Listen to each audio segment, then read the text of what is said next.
And you mentioned the Ultimate Warrior. Did you get along okay with him backstage? I love Jimmy. A lot of guys didn't like Jim. I love Jim.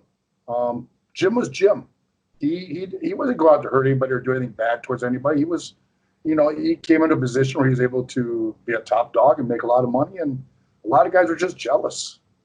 I mean, he was a gimmick. Jimmy didn't have to be a great wrestler. He was a gimmick.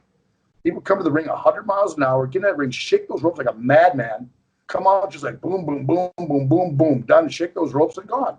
Run 100 miles an hour out. I mean, that was Jim. What's an example you could tell us about the side of him that doesn't get told very often because we always hear the negative stuff? Well, for me, it was one time we were overseas in Europe. I remember, I think it was 1993. We had to go to Europe with Hercules. I mean, some really good names, a lot of big names, and every show was sold out. I mean, you're talking these were places, 15,000 people sold out every single night. We had like 10 days over there, and the promoters that took us over there trying to screw us on the money, trying to hold us up. We want our money. Yeah. So finally, I got pissed off, and I took one of them, I put him against the wall. I was ready to choke the guy out, and I said, you know what? I said, I know you're hiding the money somewhere. So you know what? I don't want you. We don't want to work with you anymore. I said, well, I'm going to talk to the promoter, the German promoters over here, because they had such a great setup. I mean, it was like a WWF setup with the sounds. I mean, it was incredible.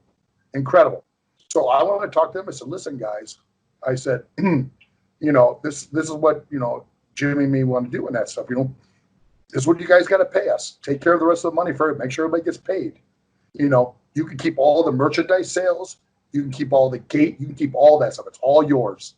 We just want this amount of money, but we need to have it. Next day we came, Jimmy and me, and Jimmy stood up for it. Jimmy stood up for all the guys. And he's the only one that could on that tour.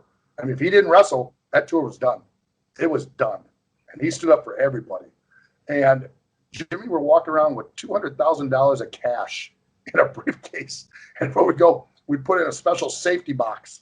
All the time. We wouldn't give the guys ahead of time because we were afraid we'd give some of the guys ahead of time. They would just take off. Right. Come to the States. You know how that goes. And the last day, man, we made sure everybody got paid. Every single penny they made, they earned, they got.